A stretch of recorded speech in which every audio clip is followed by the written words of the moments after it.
Hello students, I hope you all are fine and taking proper precautions to protect yourself from coronavirus. So today we are going to start our English book and first chapter of our book is I slipped on a banana peel. Okay, so let's start the poem. I slipped on a banana peel and fell and hit my head. जो लड़का है इस poem में वो ये बता रहा है कि वो केले के छिलके पे बनाना पील का मतलब होता है छिलका. हम जब बनाना खाते हैं then we peel it off, right? We peel off the banana. वो जो येलो पार्ट होता है बनाना के ऊपर उसको हम बोलते हैं छिलका. उसको हम इंग्लिश में क्या बोलेंगे? पील. एंड स्लिप्ड हो जाना मतलब फिसल जाना, गिर जाना. So the boy slipped on a banana peel and fell and hit my head. वो गिर जाता है और उसको कहाँ पे लगती है? हेड पे. Hit my head यानी उसके सर पे उसको लग जाती है.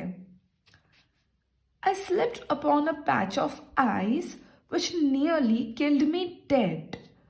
अब second time the boy slipped upon a patch of ice. Patch of ice का मतलब एक बर्फ के टुकड़े पे उसका पैर आ जाता है और उस पे वो फिर से स्लिप हो जाता है. और इस बार जब वो स्लिप होता है तो उसको लगता है कि वो मरते मरते बचा है. यानी उसको इतनी गहरी चोट लगती थी कि उसको लगता है कि बस अभी मरते मरते बचा है. विच nearly killed me dead. Nearly killed me dead यानी मरते मरते बचा है. I slipped upon a roller skate and tumbled into space. Roller skate क्या होता है? हम लोग जब शूज़ के नीचे स्केटिंग्स आती है, हम स्केटिंग्स पहनते हैं और एक प्लेटफॉर्म पे, प्लेन ग्राउंड पे वो स्केटिंग करते हैं, उसी को हम रोलर स्केट बोलते हैं. सो अब उस लड़के ने रोलर स्केट्स पहने हुए हैं और इस बार वो अचानक से रोलर स्केट करते करते अचानक से गिर गया है. I slipped upon a roller skate and tumbled into space. Tumbled यानी अचानक से गिर जाना. तो वो स्केटिंग करते करते अचानक से गिर गया. I slipped inside the bathtub and I landed on my face. अब इस बार क्या हुआ? वो बॉय नहाने जा रहा था तो वो बाथटब में गिर गया. बाथटब में उसका पैर फिसल गया. तो वो कैसे गिरा? अपने मुंह के बल गिरा. आई landed on my face. I landed on my face का मतलब वो ऐसे गिरा जैसे उसका मुंह सबसे पहले बाथटब के ओर गिरा. So I landed on my face. I slipped upon the basement stairs and on the kitchen floor. Basement stairs यानी हमारे घर में बेसमेंट होता है यानी अंडरग्राउंड. जो अंडरग्राउंड होता है, हम एक जगह, एक तो ग्राउंड फ्लोर होता है जहाँ पे हम रहते हैं और उस ग्राउंड फ्लोर के नीचे जो होता है उसको हम अंडरग्राउंड बोलते हैं, उसको हम बेसमेंट भी बोलते हैं.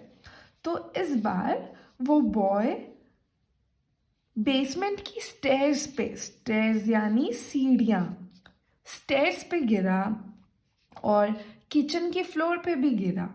So I slipped upon the basement stairs and on the kitchen floor. Basement की सीढ़ी पे भी गिरा और किचन के फ्लोर पे भी गिरा. I wish that I could stop myself from slipping anymore. अब बॉय बोल रहा है मैं इतना गिर गया हूँ, हर जगह में गिरता जा रहा हूँ, तो I wish, मेरा मन है मैं कहीं से खुद को रोक पाऊँ आगे और गिरने से मैं और आगे कहीं गिर नहीं जाऊँ, कहीं फिसल नहीं जाऊँ. उससे बचने के लिए मैं खुद को रोकना चाहता हूँ. तो अब बॉय ने क्या किया है? So now I only wear my shoes और बूट्स और क्लॉग्स और फ्लिपर्स. यानी अब बॉय उसने अपने जूते चेंज कर दिए हैं. तो अब वो या तो शूज़ पहनता है या बूट्स पहनता है या क्लॉग्स पहनता है या फ्लिपर्स पहनता है. क्लॉग्स क्या होते हैं? क्लॉग्स यानी जो अपना सोल होता है शू का, यानी आप शू को जब उल्टा करते हो तो उसका जो सोल होता है, जो सबसे नीचे वाला जो पार्ट होता है, वो वुडन का पार्ट होता है तो उससे आप स्लिप नहीं होते हो. तो इसलिए स्लिप नहीं होने के लिए अब बॉय क्या पहनता है, clogs. But I don't want to slip again, so I don't wear my slippers. अब बॉय बोल रहा है कि मैंने इतना सब कुछ चेंज कर दिया है, मैं अपने जूते चेंज कर दिए हैं, अब मैं इतना सब कुछ और दूसरी चीज़ें पहनता हूँ, तो अब मुझे वापस नहीं गिरना है. I don't want to slip again, so I don't wear my slippers. इसलिए अब मैं मेरे स्लीपर्स नहीं पहनता हूँ, इसलिए अब मैं मेरी चप्पल नहीं पहनता हूँ. So that was the poem. Now will do the exercise part.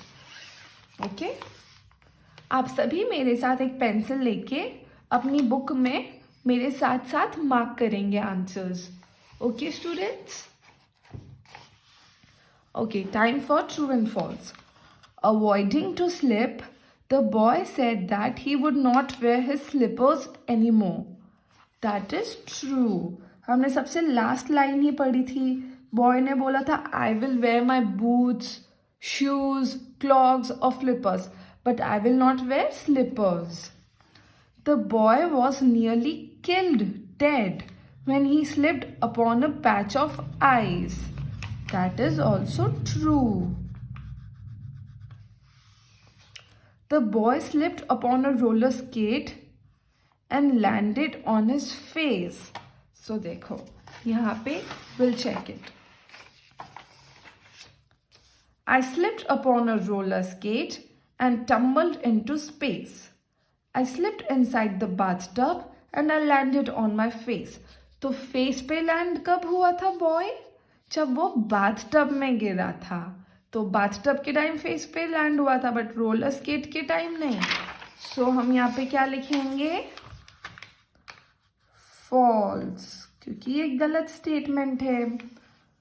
The boy slipped on a banana peel. Yes, that is true. That is the title of a poem. I slipped on a banana peel. Okay, now we'll mark the correct option. The boy slipped on a banana peel.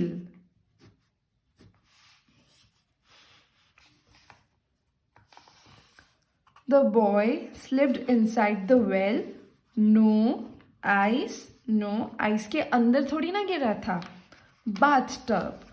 bathtub के अंदर गिरा था. In the bathtub, the boy landed on his foot, no face. वो मुंह के बल गिरा था. The boy would want to wear his shoes, clogs, slippers. The boy would not want to. Boy क्या नहीं पहनना चाहेगा, slippers. उसने सबसे लास्ट में बोला ना, मेरे को गिरने से बचने के लिए मैं कभी स्लीपर्स नहीं पहनूंगा. Okay, so now match the pictures. I slipped on a banana peel first. तो इसमें तो बॉय किस में दिख रहा है, ये है रोलर स्केट. ये रोलर स्केट है, ये स्केटिंग जो हम करते हैं ना, ये है रोलर स्केट. तो बनाना पील से तो मैच नहीं हो रहा है ये. सेकेंड पिक्चर देखो तो सेकेंड पिक्चर में ये रहा बनाना, है ना, तो फर्स्ट वाला मैच होगा बी से. सेकेंड है I slipped on a roller skate. तो ये हमने पहले देखा था रोलर स्केट, तो सेकेंड वाला मैच होगा ए से. थर्ड है I slipped upon a patch of ice. Patch of ice का मतलब बर्फ के टुकड़े पे. तो इसमें तो बॉय बाथटब में लग रहा है, तो बाथटब पे नहीं, ये रहा बर्फ का टुकड़ा. ये देखो, ये क्या है, बर्फ के टुकड़े है ना. तो थर्ड वाला मैच होगा डी से. फोर्थ क्या कहता है, I slipped inside the bathtub. ये रहा बाथटब, तो फोर्थ मैच होगा सी से. अब आंसर द फॉलोइंग क्वेश्चंस. ये मैं आपको फोटो भेजूंगी और आपको उससे देख के पढ़ना है और फिर आपके पेजेस में नोट डाउन करना है. ओके स्टूडेंट्स, आई होप आपको ये पोएम समझ आई हो. If there's any doubt, please let us know on WhatsApp group. Thank you.